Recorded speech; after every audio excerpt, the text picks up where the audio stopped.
చూడండి. Welcome to మంచివాడు YouTube channel.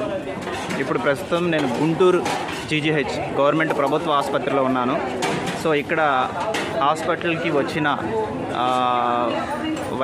వైద్యం కోసం వచ్చిన వారికి ఇక్కడ శ్రీ శారదా పరమేశ్వరి నిత్యాన్నదాన పథకం కింద కొంతమంది వాలంటీర్స్ వచ్చి అన్నదాన కార్యక్రమం చేస్తున్నారు. వీరు డైలీ చేస్తున్నారంట. ప్రస్తుతం ఈరోజు టమాటా రైస్, అలానే కర్డ్ రైస్, పెరుగన్నము అయితే మనకి వడ్డిస్తున్నారు. అయితే లిమిట్గా వడ్డిస్తున్నారు, ఎందుకంటే వీళ్ళు భోజనం వేస్ట్ చేసే ఛాన్స్ ఉంది. సో ఇలానే కొంతమంది హాస్పిటల్ బయట కూడా మనకి అన్నదాన కార్యక్రమాలు చేస్తూ ఉంటారు. వాళ్ళందరికీ ప్రత్యేక అభినందనలు. ఇటువంటి మంచి కార్యక్రమాలు చేసి మానవత్వం అనేది చాటుకోవాలని ఆశిస్తున్నాను. వీరు చేసే సేవా కార్యక్రమాన్ని తప్పకుండా ఈ వీడియోని లైక్ చేయండి. ధన్యవాదాలు.